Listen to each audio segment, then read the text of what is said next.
Assalamualaikum warahmatullahi wabarakatuh. Alhamdulillah alladzi bi ni'matihi tatimmus salihat. Segala puji bagi Allah Jalla Jalaluh yang karena nikmatnya kebaikan-kebaikan menjadi sempurna. Dan ana minta maaf karena telat. Sebenarnya ana nggak telat ya mah, yang salah panitia ya. Ana udah datang sebelum jam 9, tapi sama mereka diajak sarapan dulu. Walaupun sarapannya apa? Ya nggak jelas juga sarapannya. Jadi ini peringatan buat panitia, kalau jam 9 maka mulai jam 9. Mau datang dua orang. Tapi kita berusaha untuk belajar tepat waktu. Ana ingat tahun 2000 mungkin 13 ya, 11 tahun yang lalu. Ini tuh kajian di Masjid Ar-Rahmah Selipi hari Sabtu ya, jam segini juga Anu udah datang. Kata panitia, belum Ustaz, belum mulai Ustaz. Kenapa? Jamaahnya belum pada datang. Loh, undangan jam berapa? Jam 9 Ustaz, tapi biasanya mulainya jam setengah 10. Anak ngomong nggak boleh. Apa dosa yang datang duluan ini? Kok kita itu karena dosa yang terlambat, akhirnya yang datang duluan nungguin di soft pertama gitu ya. Padahal biasanya yang soft pertama ini orang-orang punya masalah, biasanya memang kan dia nggak apa-apa. Karena biasanya yang senang-senang pada telat semua. Tapi enggak juga cuma tadi usahakan kita tepat waktu ya, kecuali ada halangan. Allahumma salli wa sallim ala abdika wa rasulika sayyidina wa maulana Muhammadin wa ala alihi wa ashabihi ajma'in. Amma ba'd. Ahibati fillah, berapa hari lagi kita Ramadan? 12, 13. Yang jelas kita berada di pertengahan akhir bulan Sya'ban. Kenapa yang kita bicarakan sholat kok bukan puasa? Karena ternyata ada orang-orang yang puasa tapi nggak sholat. Ketemu antum orang-orang yang acara buka bersama ikut, Masya Allah. Waktu sholat maghrib nggak sholat ya. Nggak, Ustaz, ana masuk pintu puasa aja nanti hari kiamat. Subhanallah. Itu pintu puasa itu untuk orang yang rajin puasa sunnah. Antum harus selesaikan dulu rukun Islam ini, baru milih pintu gitu loh. Anak kayaknya mau pintu sholat, karena anak puasa nggak mampu anak Ustaz. Anak kerjanya di lapangan, anak puasa mungkin Ramadan aja. Tapi untuk puasa sunnah kayaknya berat seperti itu. Ada orang yang Masya Allah, dia untuk puasa mampu, tapi untuk memperbanyak sholat malam kayaknya berat. Ada orang yang puasanya cuma Ramadan, sholatnya cuma 5 waktu, ana mampunya cuma sodakoh Ustaz. Ana memperbanyak sodakoh aja. Ya sudah, fadol. Tapi ada yang tidak bisa memilih. Itu rukun Islam itu harus dikerjakan semua gitu loh. Bukan ana mau masuk dari pintu puasa akhirnya dia nggak sholat gitu ya. Ana katanya ada babur royan Ustaz, untuk orang-orang yang puasa. Itu untuk orang-orang yang rajin puasa sunnah, yang tekun ibadah di salah satu ibadah yang memang menyebabkan dia lebih daripada yang lainnya. Ahibati fillah, di surat Al-A'la, insyaallah semua hafal. Pertanyaannya, kapan dianjurkan membaca surat Al-A'la? Fadhal. Jumat. Jadi hari Jumat itu surat Al-A'la. Subuh, zuhur. Salat Jumat rakaat ke pertama. Terus salat apa lagi? Itu aja yang belum tahu. Masya Allah, nggak apa-apa lah, kasih hadiahnya. Nah, siapa yang mau nambahin 2 tambahannya? Nah, salat witir rakaat ketiga, rakaat pertama. Oke. Terus Masya Allah. Terus apa lagi?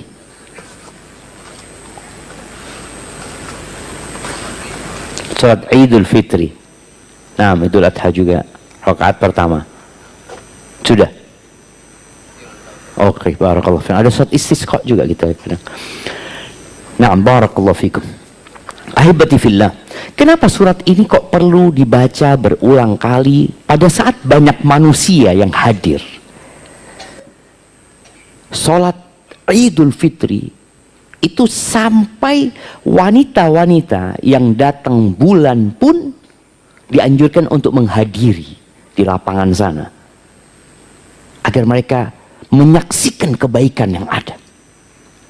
Sholat Jumat terus dianjurkan kita untuk membaca Sabbihisma Rabbikal A'la. Ayat ini benar-benar mengingatkan kita tentang hakikat kehidupan dunia.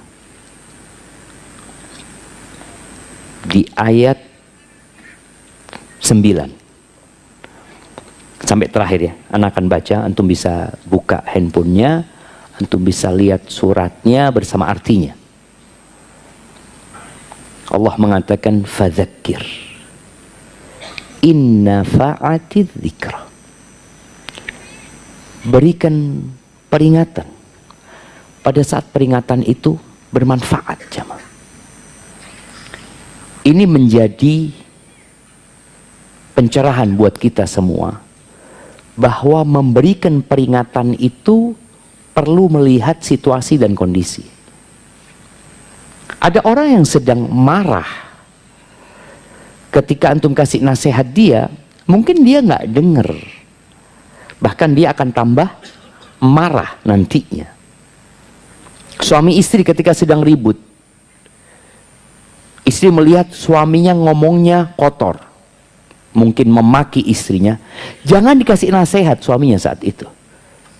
Jangan dikatakan, bang, laisal mu'min bitta'an walal la'an walal fash wal badhi. Mu'min itu nggak kotor ngomongnya, bang. Nunggu sampai reda baru kita kasih masukan. Kemudian ada orang yang sedang lapar sekali, antum kasih nasihat. Boleh jadi dia ngelihat antum dengan kunang-kunang matanya, dia ngelihat ana lapar, di mana ada makanan gitu seperti itu. Lalu Allah katakan sayadzakkaru may yakhsha, sayadzakkaru may yakhsha. Yang akan bisa mengambil peringatan itu adalah orang yang takut. Kita perlu punya rasa takut, dan semoga rasa takut itulah yang membuat antum hadir pada waktu duha ini. Ada kekhawatiran di diri kita. Kekhawatiran amal kita belum cukup. Kita takut kematian itu datang di saat kita belum siap. Dan sejatinya kematian datang nggak pernah mikir antum siap atau tidak. Ada masa-masa jamaah, ana merasakan sendiri dan mungkin sebagian antum merasakan ya. Ada masa-masa ana merasa, ya Allah, kalau mati sekarang kayaknya dalam kondisi ana ini imannya sedang rindu sama Allah gitu ya. Tapi ada kondisi kita sedang berbuat dosa, ya Allah jangan sampai mati sekarang ya Allah. Cuma kita tuh nggak bisa milih jamaah. Dia datang tiba-tiba, ada orang naik motor mati di sana. Nanti saya akan berubah, Ustaz. Saya tahu kematian itu pasti datang. Tapi kan anak masih muda sekarang, Ustaz. Siapa yang menjamin orang tua mati lebih dahulu daripada anaknya? Ada orang tua yang menggendong anaknya dan mengantarkan ke kuburan. Kita melihat kakek yang mengantarkan cucunya. Jadi kalau bicara kematian itu nggak ada urusan dengan sakit. Nggak ada urusan sama umur sebenarnya. Urusannya sama ajal. Oh, orang tabrakan, mati tabrakan. Ya kalau gitu jangan naik motor antum. Coba antum hitung berapa manusia yang mati tabrakan dan berapa manusia yang mati di atas ranjangnya. Lebih banyak mana? Yang mati di rumahnya. Dia akan datang. Wa yatajannabuhal ashqa. Tapi ada orang yang akan menghindar dari peringatan ini, jemaah. Nggak suka dikasih tahu dia. Ini orang-orang yang celaka hidupnya. Maka kita harus bersyukur kepada Allah ketika Allah menggerakkan hati kita untuk hadir di majelis ilmu. Ada orang-orang yang nggak pernah hadir di majelis ilmu. Mungkin salah satunya keluarga kita. Mungkin salah satunya orang tua kita. Nggak pernah mau diajak. Salah satunya pasangan hidup kita. Anda ingat ada seorang suami yang mengatakan, Ustaz, gimana Ustaz ya istri Anda ini Ustaz? Nggak mau diajak ngaji Ustaz. Nggak mau. Karena dia berpikir agama ini merepotkan. Ketika seorang menghindar dari agama, dia akan menderita dan celaka. Kenapa? Karena dia akan berburu fata morgana. Coba tunjukkan mana orang yang paling kaya di dunia yang tidak mati. Mati semuanya. Dan ketika mati dia meninggalkan segala sesuatu itu, disitulah dia akan menderita dengan penderitaan yang nggak bisa dibayangin. Dia kepingin diundur waktunya kematian itu, tapi nggak bisa. Lalu Allah mengatakan, "Alladzi yaslan naral kubra tsumma la yamutu fiha wa la yahya." Dia adalah orang yang akan masuk ke neraka yang besar sekali. Api yang menyala-nyala. Siapa yang nonton kebakaran di Los Angeles sana, di California? Ana nonton itu, ya Allah ya. Seperti itu ketika Allah mau menghancurkan sebuah negeri. Enggak harus ngirim pasukan yang menyerang, enggak.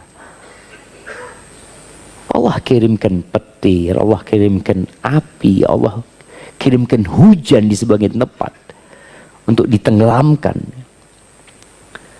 Maka orang ini akan masuk ke neraka yang besar dan di situ dia nggak mati. Kalau mati selesai, antum bisa ngelihat orang yang kebakaran ya. Beberapa waktu yang lalu di Jakarta, di mana? Di Glodok yang kebakaran. Iya, di Glodok ya. Yang ditemukan berapa bangkai di sana? Ada 7 atau 8 di sana bangkai. Selesai dia mati kan? Rasa sakitnya di dunia selesai. Tapi kalau dia terbakar seperti itu, dalam kondisi seperti itu, nggak mati, apa yang akan terjadi sama dia? Dia berharap mati, tapi nggak mati. Dan itu di neraka nantinya. Allah katakan, "Tsumma la yamutu fiha wa la yahya." La yamut, nggak mati di dalamnya. Dan tidak pula hidup menikmati hidupnya. Allah Azza wa Jalla menceritakan bagaimana keinginan penghuni neraka. Dia punya angan-angan. Dia minta kepada Allah, Rabbana akhrijna, keluarkan kami dari neraka ya Allah. Kami menyesal, kami akan berubah menjadi lebih baik ya Allah. Kami akan beramal soleh, kami akan sholat, kami akan datang kajian. Dia sebutkan semua kebaikan yang ingin dia lakukan. Nggak ada. Dan kemudian mereka minta tolong, minta syafaat sama malaikat penjaga neraka. Siapa namanya? Siapa namanya? Malik. Apa dalilnya? Nggak apa-apa lah, kita kasih hadiah, nggak apa-apa. Malik. Mereka teriak-teriak. Wanadau ya Malik liyaqdi alaina rabbuk. Mereka menyuruh, wahai Malik, mintakan kepada Tuhanmu. Mereka sudah minta sendiri, nggak dikasih sama Allah. Ini Malik nih. Ya Malik, liyaqdi alaina rabbuk. Mintakan kepada Allah supaya kita dimatikan. Mereka ingin mati ya ma.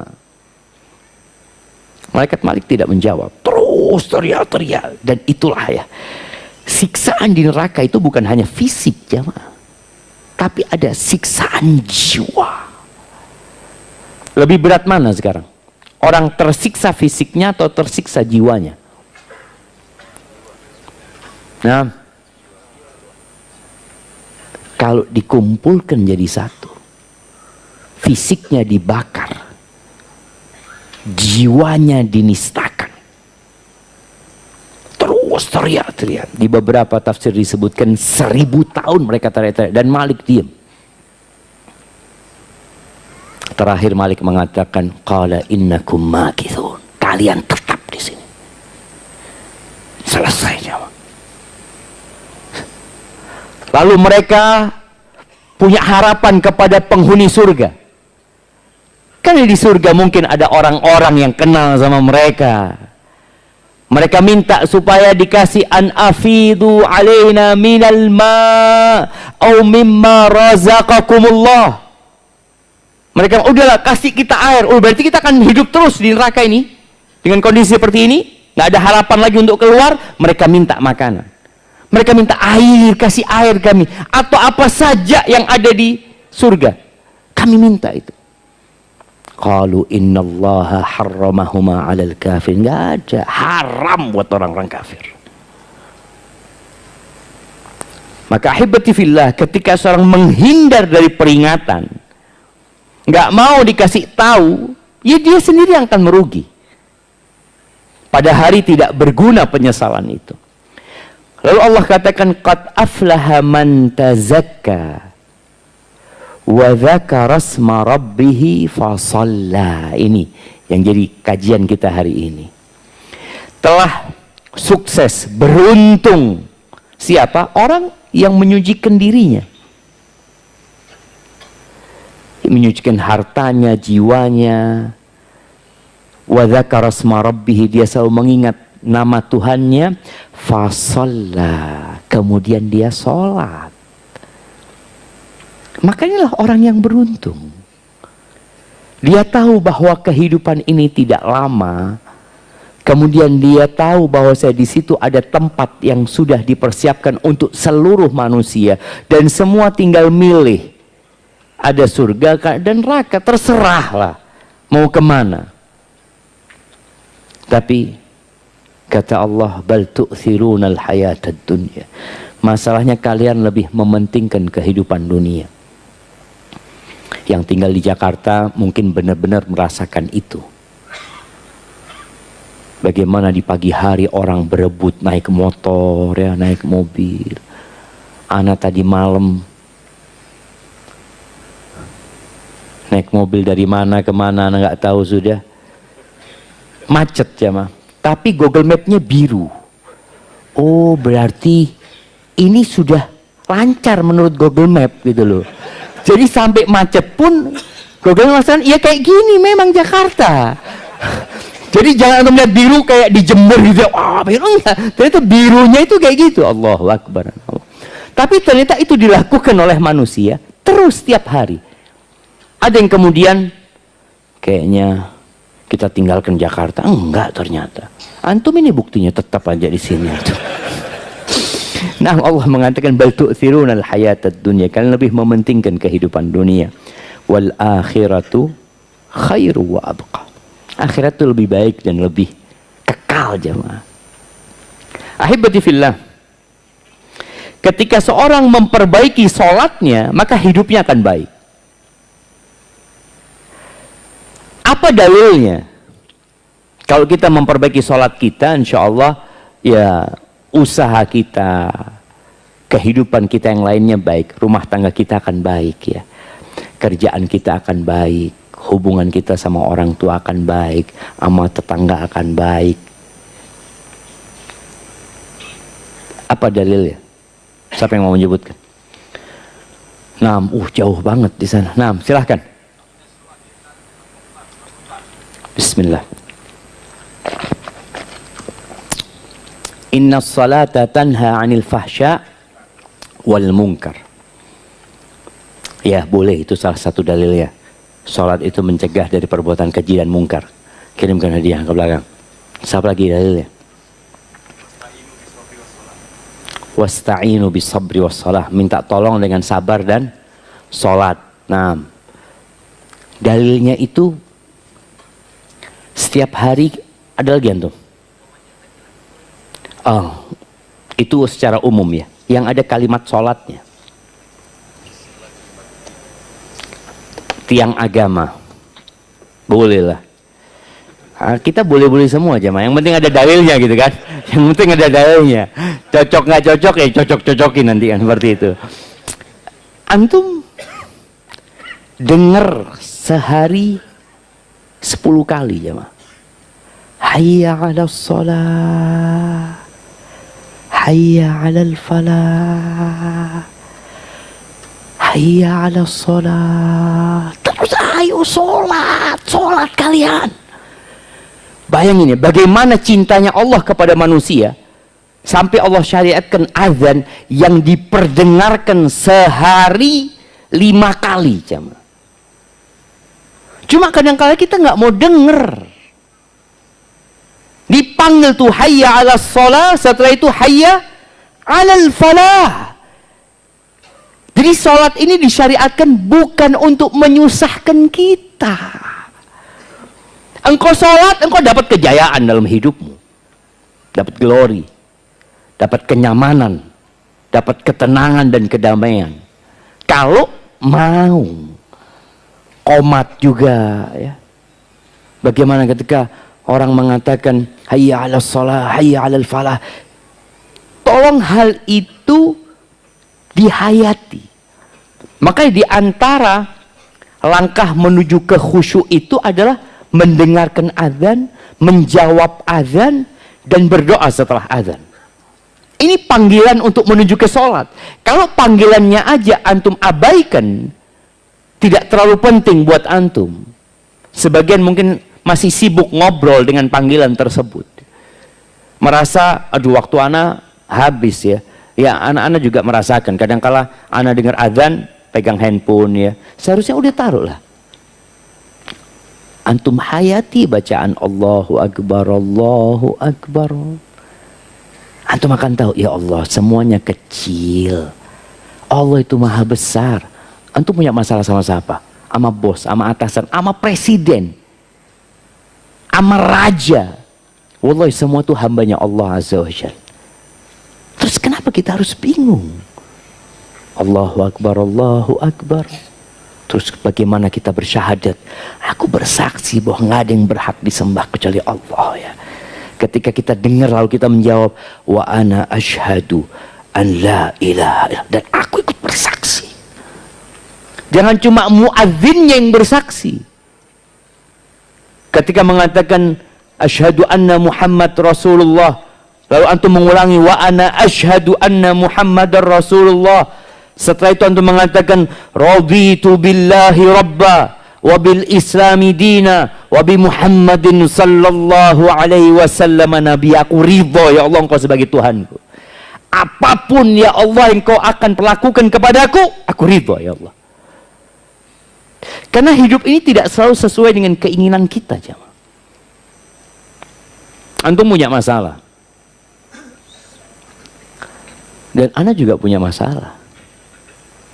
Cuma, iya, aduh. Pikirnya Ustaz nggak punya beban gitu loh. Jadi bebannya ditambah ya Allah ya. Tapi ternyata beban itu ketika Ustaz mendengar jadi ringan buat Ustaz. Kenapa? Ternyata masalah ana lebih ringan daripada masalah orang ini. Jadi itu menjadi obat buat kita. Sahih. Semua punya masalah. Tapi ketika antum punya keridhaan dengan ketentuan Allah, ana ridho sudah.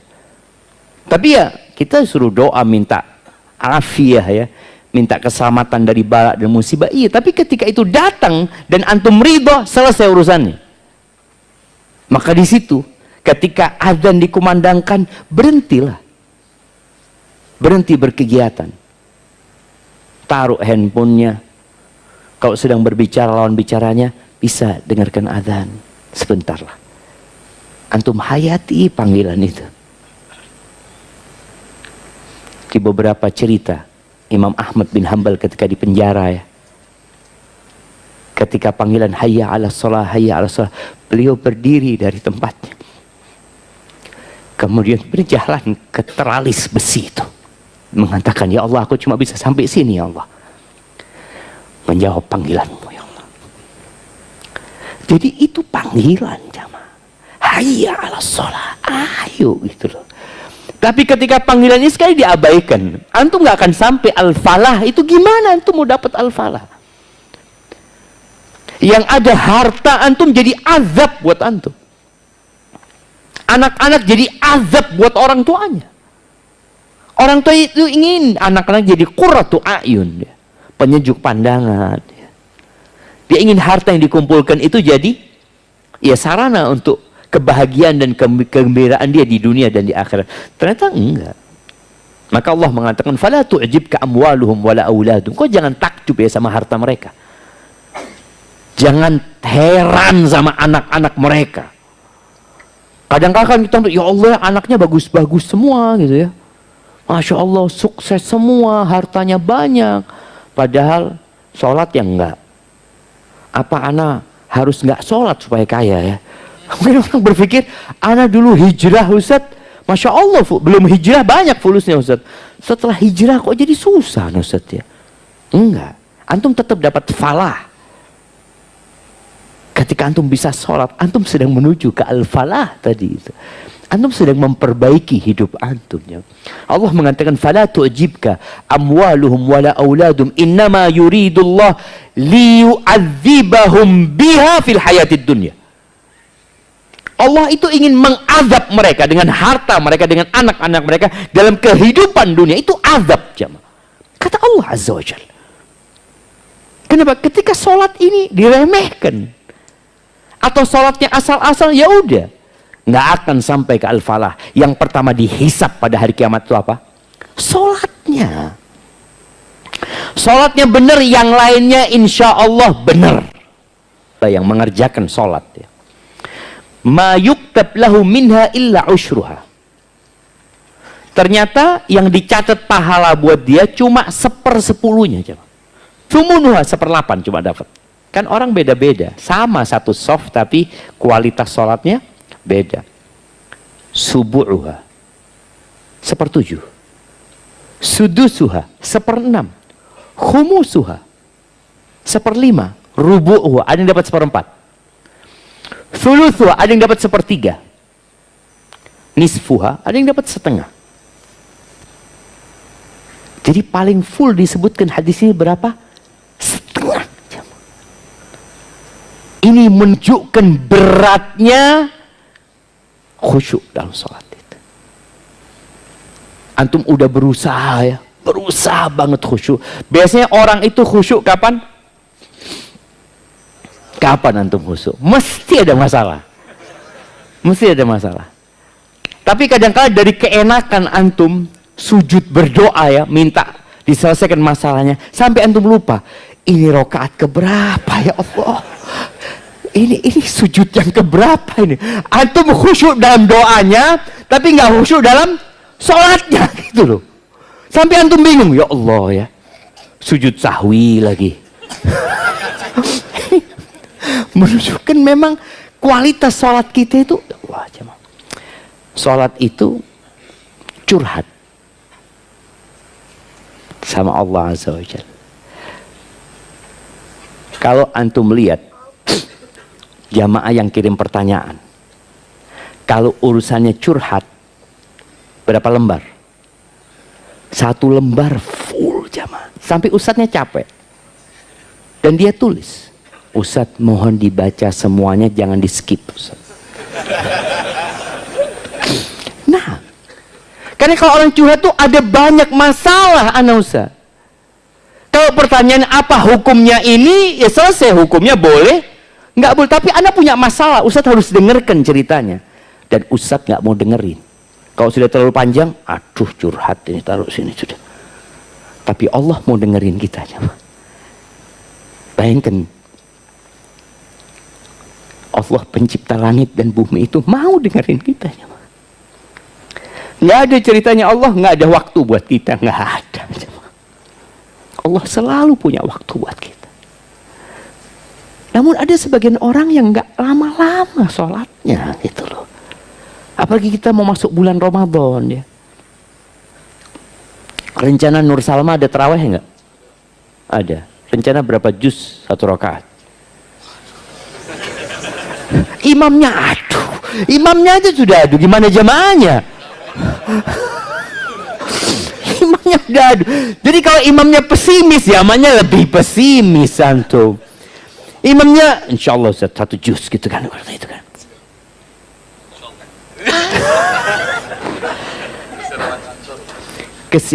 Orang udah pada pulang. Karena pernah sampaikan di sini mungkin. Di Sukamiskin, tahu Sukamiskin itu? penjara itu ya. Penjara orang-orang hebat. Hebat apanya? Wallahu a'lam. Ana sempat masuk sana untuk berdakwah ya, masuk sana. Semoga kita dijauhkan dari namanya penjara ya. Itu cerita mereka. Ustaz, Ramadan alhamdulillah Ustaz, 10 hari terakhir kita itu tarawih Ustaz, 11 rakaat, kita panggil imam Ustaz. Bisa semalam tuh 3 sampai 4 juz Ustaz. Itu 11 rakaat ya. Apakah antum nunggu di penjara baru mau 3-4 juz? Nah, dan Nabi alaihi salatu wassalam, gimana? Ini bulan Ramadan, bulan diturunkannya Al-Quran, yang bagaimana Rasul sallallahu alaihi wasallam di bulan Ramadan tersebut, beliau di luar bulan Ramadan pernah sholat malam 1 rakaat itu baca Al-Baqarah, An-Nisa, Ali Imran, gitu hadis. 5 juz 1 rakaat jemaah. Kita 11 rakaat sampai 1 juz. Enggak juga. Kesian jamaahnya Ustaz. Kesian sama imamnya.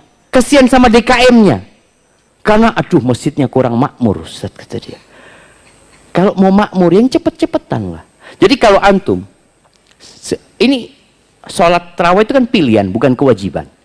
Yang 23 lebih cepat dari yang maksudnya kan gitu. Jadi nggak apa-apa loh jamaah. Artinya bebas sebenarnya. Ada yang di sini setengah jam, ada tempat lain 1 jam sholatnya, ada yang 2 jam. Tapi harus ada jamaah. Antum jadi fasilitator kita Ustaz, insya Allah sholatnya sehari, semalam ya 8 juz. 8 juz. 1 rakaat 1 juz. Dan kalau antum nggak mampu berdiri, bukan nggak mampu, nggak mau berdiri, duduk, boleh jamaah.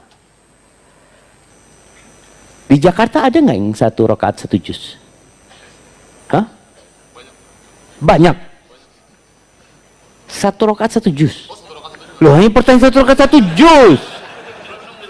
Belum nemu Nur Salman insya Allah. Aduh. Takut kehilangan jamaah ini. Bener loh jamaah.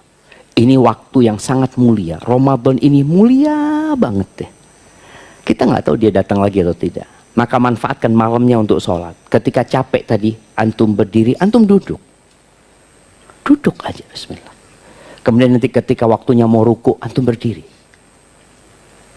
Sebagian orang mungkin kerja, tadi dikatakan orang kantor kerja, nggak harus dia sholat tarawih itu ba'dal isya, nggak harus berjamaah, sendirian pun jadi. Boleh jadi di rumah antum lebih khusyuk, ya udah di rumah. Karena anak-anak kalau sholat di masjid kayaknya terlalu cepat Ustaz. Anak kayaknya mau sholat mulai jam 10 lah sampai jam 3. Lalu antum ketawa ya. Insya Allah tahun ini Nur Salma kita bikin, kalau sholat fardu imamnya harus memperhatikan jamaah. Sholat fardu, sholat sunnah dia nggak suka ya pergi aja gitu loh. Ya nggak enak Ustaz sama jamaah Ustaz, nanti sunduknya berkurang Ustaz sunduk lagi nanti. Dari jamaah semakin banyak sunduknya Ustaz, enggak lah. Jamaah rahimakumullah. Maka tadi ada orang yang sholatnya asal-asalan, yang penting sholat. Padahal ternyata ada orang sholat masuk neraka. Allah mengatakan fawailul lil musallin. Celaka nih orang sholat. Apalagi yang nggak sholat ya. Orang sholatnya dalam kondisi dia hukumi celaka dia. Alladzina hum an salatihim sahun, alladzina hum yura'un. Lalai dia. Yang penting sholat buat dia. Anak sholat alhamdulillah nggak pernah bolong. Walaupun sholatnya cepet-cepetan. Rukuknya nggak benar. Wallah kondisi ruku kalau antum bayangin ya. Sholat itu bukan hanya kata-kata. Dimulai dengan takbiratul ihram, diakhiri dengan salam. Sholat itu bukan hanya gerakan. Dari berdiri antum ruku, dari ruku berdiri lagi, dari berdiri kemudian sujud kemudian duduk. Enggak. Sholat itu adalah bentuk penghambaan kita kepada Allah Azza wa Jal. Dan Nabi SAW mengatakan, as-salatu khairu mawdu'. Salat itu sebaik-baiknya ibadah yang diletakkan. Maka Allah syariatkan sehari 5 kali. Haji seumur hidup sekali. Puasa setahun sekali. Zakat setahun sekali ketika datang nisabnya. Salat nggak bisa. Nggak bisa. Antum harus salat minimal 5 kali. Itu yang terjadi. Maka tatkala orang ini dia ibadah, tapi ternyata dia asal-asalan, masuk fawailul lil musallin. Berkaitan dengan waktunya yang penting, ya mundur-mundur sedikit nggak apa-apa lah. Sholat duhur, ya jam 3:15 kan, belum azan asar kan? Udah azan asar? Belum kan? Nggak apa-apa. Masih masuk waktu, Zat. Jangan terlalu berlebih-lebihan dalam beragama. Jangan. Selama di waktunya. Jadi, itu terjadi sama manusia. Kalau ada orang-orang yang lapar, jemaah, kemudian dia dikasih sesuap nasi, cukup nggak buat dia? Nggak cukup. Anak lapar banget, Ustaz. Anak kayaknya butuh 2 piring nasi padang, Ustaz. Butuh apa lagi? Rendang, ayam pop, kepala kakap. Antum bisa lihat ketika antum masuk ke rumah makan Padang yang disediain semuanya itu, jamaah. Kadangkala antum butuh itu, jamaah. Tapi ketika sholat, antum cuma sesuap aja, cukup. Nggak cukup. Maka orang tadi yang punya masalah banyak, mau tidak mau dia perlu banyak lagi sholatnya. Terus apakah antum harus punya masalah untuk khusyuk? Harus punya masalah, harus baru di soft pertama di masjid. Ada sebagian kita yang sholat Jumat nggak pernah di soft pertama. Wallahu a'lam. Anak lihat soft pertama itu kayaknya orang-orang spesial. Itu lagi kalau anak khutbah ya, ketemu ini lagi, mana yang lainnya. Yang soft terakhir tetap di soft terakhir, nggak pernah ada kemajuan. Yang ada kemunduran deh nanti seperti itu. Sholat ini tadi seperti makan, jemaah. Makan antum hanya butuh 3 kali. Bahkan ada orang yang 2 kali cukup makan. Tapi sholat antum butuh banyak. Makanya Allah syariatkan 5 kali. Hanya sekarang bagaimana menjaga kualitas sholat antum. Jemaah rahimakumullah, orang munafik sholat enggak? Sholat. Apa kata Allah Azza wa Jalla? Innal munafiqina yukhadi'un Allah. Masya Allah. Itu kiriman dari siapa tuh? Mak-mak. Innal munafiqina yukhadi'un Allah wa huwa khadi'uhum. Orang-orang munafik itu hendak menipu Allah. Bagaimana cara mereka menipu Allah? Ya tadi kumpul sama orang-orang Islam ya. Pakai peci juga, duduk di softnya orang-orang soleh. Padahal Allah yang sedang menipu dia. Dia pikir Allah nggak tahu. Kalau pihak masjid nggak tahu, Anda ditanya, Ustaz tahu nggak mana yang munafik di masjid ini, Ustaz? Coba antum lihat kanan kiri antum. Tahu dari mana antum? Ini kayaknya munafik, Ustaz. Kenapa? Dari tadi nyatet aja. Kayaknya pura-pura dia nyatetnya. Nggak bisa gitu, jemaah. Nah, kita benar-benar nggak tahu. Tapi Allah kasih tanda ternyata. Apa tandanya? Idza qamu ila sholati qamu kusala. Kalau mereka bangkit mendirikan sholat, males-malesan. Jadi ketika dia hendak sholat, berat, ya Allah. Kalau antum sholat dalam kondisi berat, boleh jadi ada masalah sama antum. Kenapa? Tadi kita udah sampaikan, ini curhat. Ketika antum antrian ke dokter, antum inginnya nomor berapa? Nomor 1. Anak kepingin yang pertama konseling sama dokter. Anak punya masalah. Ketika antum melihat antri panjang, Allahu Akbar. Orang-orang ini jam berapa mereka datang gitu loh. Orang-orang munafik berat, malas. Antum kalau sudah ada, ya Allah, ini panggilan dipanggil hayya 'alas shalah, hayya 'alal falah, tapi kok berat aneh. Padahal ana mau ngomong sama Allah. Ana mau mengatakan iyyaka na'budu wa iyyaka nasta'in. Ana akan katakan ihdinas siratal mustaqim. Ana mau minta sama Allah. Tadi ana akan ruku. Bagian posisi ruku antum melihat ana sedang beribadah sama Allah. Allah sedang melihat ana saat ini, jemaah. Emang enggak mau?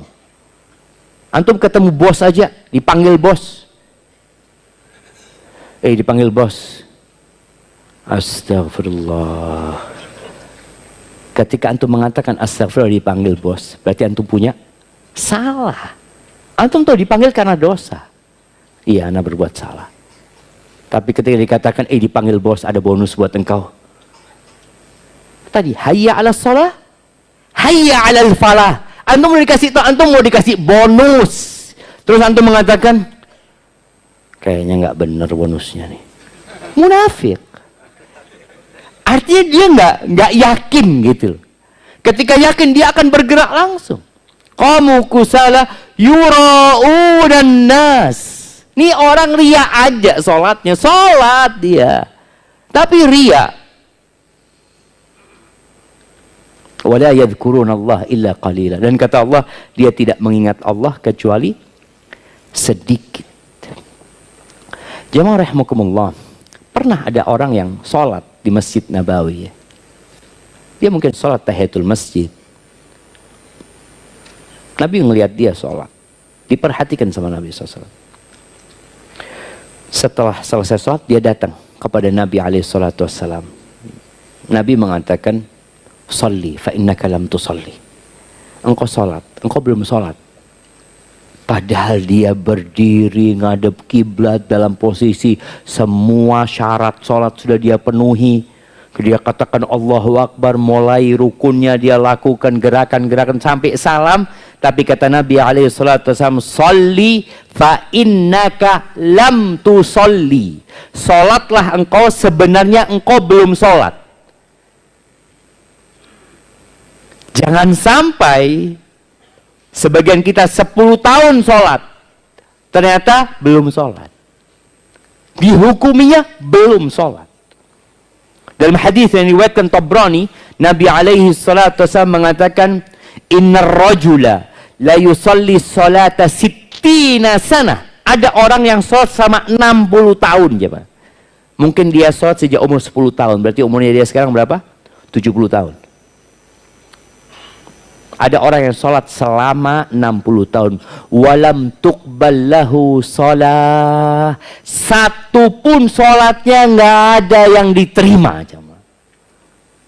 Nggak ada yang diterima. Apa gunanya dia sholat? Nggak benar berarti sholatnya. Sholat yang tidak mencegah dari perbuatan keji dan mungkar. Ketika antum sholat tapi dosa terus antum garap, antum tolong lihat sholat ana gimana gitu loh. Ketika sholat antum bener, nih maksiat berkurang.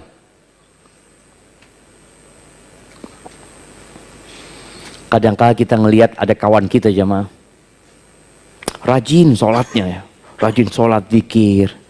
Lalu kita godain dia. Antum habis berbuat dosa apa antum?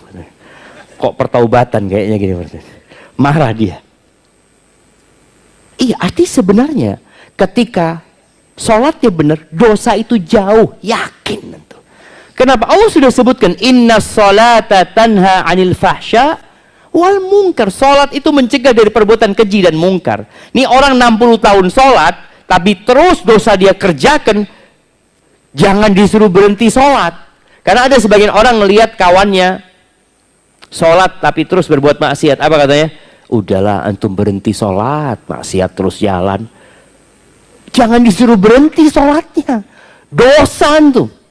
Boleh jadi utusan iblis nih orang. Nyuruh kawannya sholat, berhenti sholat. Lu jangan, perbaiki sholatnya antum. Perbaiki sholatnya. Ini orang sama Nabi SAW diperbaiki sholatnya. Tuh yang 60 tahun sholat nggak diterima, dikasih penjelasan sama Nabi SAW. Kenapa nggak diterima sholatnya? Yutimmu ruku'ahu wa la yutimmu sujudahu. Yutimmu sujudahu wa la yutimmu ruku'ahu.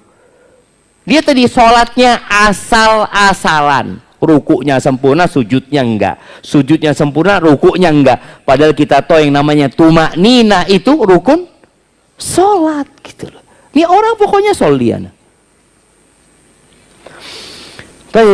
Sampai 3 kali nih orang sholat dia lagi.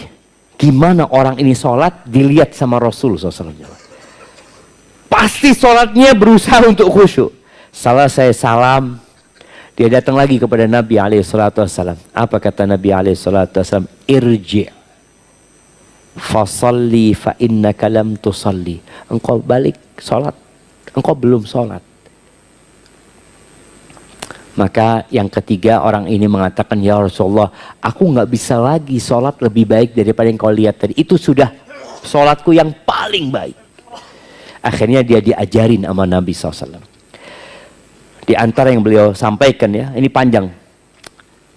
Idza kumta ila shalah fastaqbilil qiblah ya. Kemudian disuruh baca mata yasra minal Quran ya. Dan kita tahu yang jadi rukun sholat adalah baca Al-Fatihah. Boleh nggak ana Ustaz sholatnya karena keburu-buru ana baca Al-Fatihah aja Ustaz, nggak baca surat? Boleh nggak? Boleh, sah sholatnya gitu loh. Tapi bacanya yang benar, baca Al-Fatihahnya ya. Karena dari 30 juz Al-Quran itu yang paling utama adalah Al-Fatihah. Seakan-akan semua yang dalam Al-Quran itu terangkum dalam Al-Fatihah ini. Maka antum baca lagi tafsirnya ya, supaya antum lebih menghayati. Kemudian Nabi mengatakan, kemudian rukuklah engkau. Apabila engkau rukuk, jangan langsung bangkit sampai engkau tumaknina rokian. Rasakan semua anggota badan itu di tempatnya. Dan antum merasakan ana sedang rukuk buat Allah Azza wa Jal. Kemudian nanti ketika sujud juga antum merasakan ana sedang meletakkan kening ana di muka bumi ini untuk berbicara dengan Allah yang ada di atas arasnya. Antum katakan subhana rabbiyal a'la wa bihamdihi. Dan rasakan. Ketika sholat antum benar, antum selesai sholat akan mendapatkan kebaikan. Antum merasakan kok enak ya. Kok tenang ana sekarang ini. Rasulullah SAW kalau punya masalah larinya kemana? Sholat. Di Jakarta ini ada nggak tempat pembuangan limbah? Artinya orang kalau punya masalah itu larinya kemana di Jakarta ini? Hah? Ke masjid? Hah? Kemana? Bantar Gebang. Bantar Gebang. Enggak, orang kalau punya masalah itu biasanya kalau di Jakarta ini dibuang kemana? Diskotik, dunia malam. Nah, di mana lagi? Masjidnya tutup. Masjid tutup kata dia. Padahal memang waktu curhat yang paling indah itu malam. Sholat yang paling indah itu ya di malam itu. Bagaimana tatkala Allah menyebutkan penghuni surga itu? Ya Allah jamaah, kapan kita bisa seperti mereka? Allah mengatakan kanu qalilan minal laili ma yahja'un. Mereka sedikit tidurnya di malam hari. Begadang ya. Ternyata penghuni surga itu ketika hidup di dunia, mereka keluar dari zona nyaman itu, mereka begadang malam jamaah. Tapi bukan di diskotik mereka begadang. Bukan di jalanan. Kadang-kala Anda melihat, tak tahu di sini, alun-alunnya biasanya, itu malam hari penuh sama orang-orang nongkrong di sana. Mereka semua punya masalah. Mereka larikan ke sana, ngobrol, ngopi, ini, itu. Dia pikir selesai. Pulang dari sana paginya, alhamdulillah selesai masalahnya. Enggak selesai. Tapi ketika antum larikan ke sholat, selesai.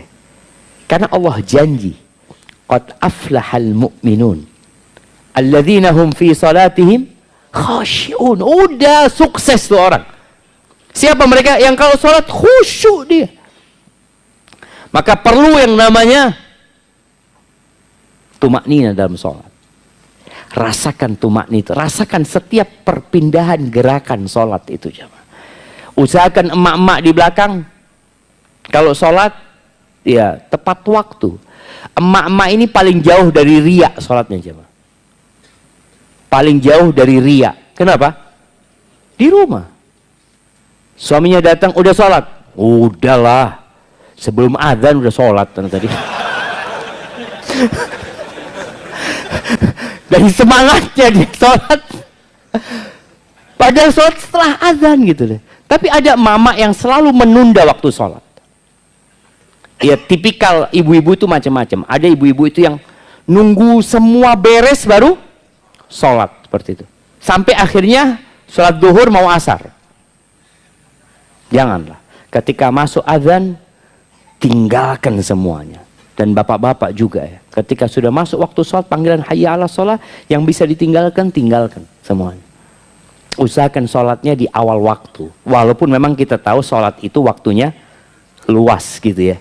Zuhur ya sampai asar. Kalau subuh sampai matahari terbit waktu subuh itu. Ketika seorang mulai menunda-nunda waktu sholat, maka boleh jadi nanti ada kesibukan yang sholatnya di luar waktu. Tapi kalau antum lihat anak punya waktu, tadi khususnya lagi emak-emak ini, udahlah yang namanya beres-beres ini itu semuanya bisa ditunda. Tapi sholat ini seharusnya lebih diutamakan. Apalagi kalau sudah tahu hari itu hari dia datang bulan. Ketika dia tahu zuhur nih, oh kayaknya anak hari ini udah kayaknya mau datang bulan nih. Oh, udah adzan, sholat. Berjanji dari riba, dari namimah, dari perbuatan-perbuatan yang haram, dari kezaliman. Kalau ada orang sholat tapi ngomongnya kasar, ada bahaya dengan sholat dia. Nabi SAW ditanya tentang seorang wanita. Taqumul lail wa tasumun nahar. Ini perempuan hablum minallahnya baik dalam pandangan manusia. Dia sholat malam. Dia puasa sunnah. Kadang-kadang dia sedekah juga, mungkin berbagi dengan hartanya. Masalah dia satu. Walakinnaha salitah au filisaniha saltah tu'zi jiranaha. Dia suka menyakitin tetangganya dengan lisannya. Loh, ini gimana? Dia sholat malam loh. Dia puasa sunnah. Tapi ternyata sholat dan puasanya tidak merubah sikap dan karakter dia. Tidak menjadikan dia menjaga lisannya. Kata Nabi SAW, hiya finnar la khaira fiha. Neraka tempatnya. Nggak ada baiknya tuh orang. Loh, terus gimana dengan sholatnya? Berarti sholatnya belum baik sebenarnya. Dia memang mengerjakan itu sholat dengan raganya, tapi boleh jadi tidak dihayati dengan hatinya. Ahibati fillah, memakmurkan masjid bagi kaum laki-laki menjadi target utama. Dan antum bisa rasakan nikmatnya melangkahkan kaki, apalagi di bulan Sya'ban. Anak ngomong sama istri anak. Karena kita di rumah ada anak yang mau kalau ke masjid itu ya harus bareng sama anak. Anak sampaikan ke istri anak, syuf ini bulan Sya'ban, usahakan kita habis adzan sudah di masjid. Tidak nunggu qomat. Yang nunggu qomat itu siapa biasanya? Yang rumahnya dekat sama masjid. Karena dia tahu bentar lagi lah. Artinya di qomat dia ke masjid masih bisa, masih dapat tuh. Tapi yang jauh-jauh biasanya udah datang duluan. Anak sampaikan kepada istri anak. Anak minta itu. Bagaimana azan anak-anak udah siap. Karena kalau nyuruh anak-anak ke masjid ini butuh waktu cukup panjang. Dia lari sana, lari sini, suruh ambil bajunya. Dia tidur-tiduran di kasur ya. Namanya anak-anak lah seperti itu. Kalau bapak-bapak kayak gitu. La haula wala quwwata illa billah. Naam, ahibati fillah. Tadi anak sampaikan, anak pesan sama istri, kita butuh saling tolong-menolong sama keluarga. Antum mengingatkan istri antum juga minta tolong sama istri antum. Ingatkan anak lah. Ketika adzan dikumandangkan, ya tadi udah disiapin anaknya, bapaknya sudah ambil wudu. Usahakan antum juga kalau mau qobliyah, ya qobliyah di rumahnya, ya. Baru kemudian berangkat ke masjid. Kemudian di masjid anak jangan dibiarin di tempat yang jauh, dekatkan sama antum. Karena sebaik-baiknya ibadah, sebaik-baiknya yang kita ajarkan kepada anak kita Apalagi sekarang bulan Sya'ban, bulan diangkatnya amalan, sehingga masuk Ramadan kita sudah semangat. Apa yang menyebabkan kita bisa khusyuk? Salat kita jadi baik. Antum sudah sebutkan semua. Masalah. Ketika ada masalah, kita jadi lebih dekat sama Allah SWT. Kita tuh punya masalah semua. Masalah itu namanya kematian. Antum takut sama penyakit, antum ke dokter. Antum hidup sehat, karena antum takut dengan sesuatu. Antum minum obat, antum olahraga. Semua ternyata masalahnya dari rasa takut dengan penyakit tadi. Ketika kita takut dengan kematian, maka insya Allah kita akan lebih khusyuk. Nabi SAW dalam hadis yang diriwayatkan oleh disebut oleh Syekh Al-Albani dalam kitabnya Silsilah Sahihah, beliau mengatakan udhkuril maut, ingatlah dengan kematian. Kapan? Fi sholatika, dalam sholatmu. Jadi tatkala kita sholat Allahu Akbar, boleh jadi ana mati, ana sedang banyak dosanya ya Allah. Fa innar rajula idza dzakara al-mauta fi salatihi la hariyun an yuhsina salatahu. Orang kalau ingat dengan kematian di salatnya, itu menjadi kesempatan buat dia untuk memperbaiki salatnya. Bedalah dengan orang yang salat sedang mikirkan pekerjaan. Semua hal-hal yang menyebabkan antum tidak khusyuk dalam agama kita itu dihindari. Seperti ketika antum mau makan malam atau sudah mau makan, tahu azan. Antum mulai dengan mana? Makan. Antum selesaikan makannya. Anak kehilangan jamaah loh. Iya. Kenapa? Menjaga kualitas sholat itu lebih utama daripada mendapatkan fadilah berjamaahnya tapi nggak khusyuk. Jadi menjaga kualitas ibadah itu sendiri lebih baik daripada menjaga tempat dan waktunya. Oke, sholat di masjid pahalanya 27 Ustaz. Kalau anak makan dulu, anak akan kehilangan 27. Anak akan kehilangan jamaah. Nah, tapi kualitas ibadah itu lebih harus dijaga daripada kualitas tempat dan waktunya. Akhirnya antum berangkat ke masjid udah nggak dapat jamaah. Nah, ya sudah nggak apa-apa. Tapi antum sholatnya khusyuk. Karena boleh jadi antum sholat dengan menyesal.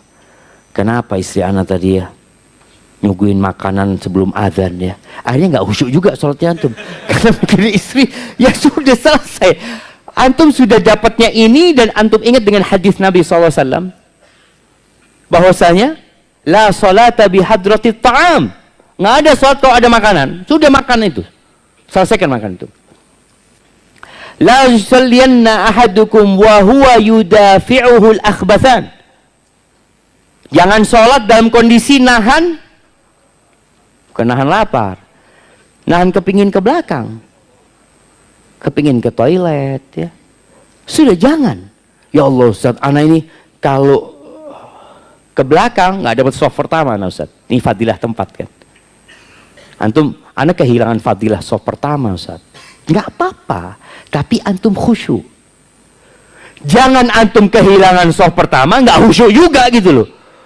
Udah ke toilet ini itu tetap nggak khusyuk. Padahal sudah dikasih sama Islam itu bagaimana antum mencapai khusyuk dalam sholat itu. Sehingga ketika sholat antum baik semuanya jadi baik ya. Kemudian apa lagi? Nabi SAW pernah sholat pakai baju, dikasih hadiah baju. Kemudian selesai sholat Nabi buka baju itu, berikan kepada sahabat yang ngasih, tukar. Jadi tukar hadiah itu boleh jemaah.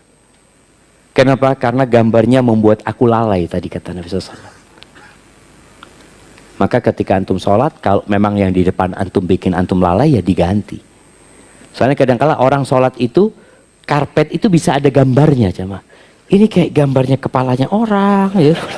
Jadi dia itu berimajinasi buat gambar sendiri sebenarnya gitu loh. Ya udah pakai yang polos saja. Pakai yang polos. Jadi semua hal sekali lagi yang menyebabkan antum lalai dari sholatnya atau tidak khusyuk dalam sholatnya dihindari. Termasuk handphone. Jangan antum masuk sholat jawab WA sambil jalan ya. Bentar. Iya, ana lagi mau sholat. Antum mikir, fulan jawab apa ya? Karena antum menunggu sesuatu. Pokoknya hindari semua. Dan di bulan Ramadan ini, ana mengajak semuanya untuk mempersedikit penggunaan handphone. Kalau bisa, kuotanya dihilangkan. Hanya buat telepon. Jadi yang penting, telepon. Kita hidupkan kembali SMS. Kan ada lah paket yang apa? Paket SMS sama telepon itu kan. Ya udah paket itu aja. Kuota sudah enggak. Antum lihat ya, kuota sekarang tuh sangat menggoda sekali ya, mah. Kuota 10 giga nonton. 10 giga. Orang kan, wah anak udah bayar, nggak ditonton rugi gitu seperti itu. Hanya orang naudzubillah. Jadi semua godaan itu perlu dihilangkan. Antum masuk ke bulan Ramadan, yang pertama perbaiki sholatnya.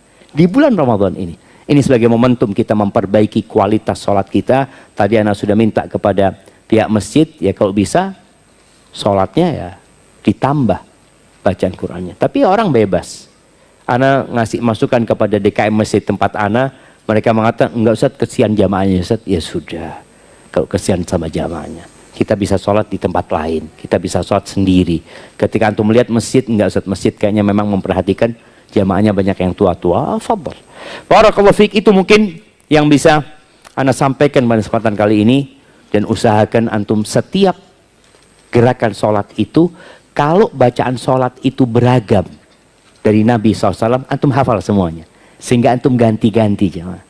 Baca subhana rabbiyal a'la, nanti ganti subhanakallahumma bihamdika Allahumma gfirli, kemudian sajada wajhiya lilladzi khalaqahu. Jadi pergantian dari satu bacaan ke bacaan lain yang sama-sama sunnah itu membuat antum harus mengingat. Tapi kalau bacaan itu saja kadangkala nggak, ya khusyuknya akan berkurang. Barak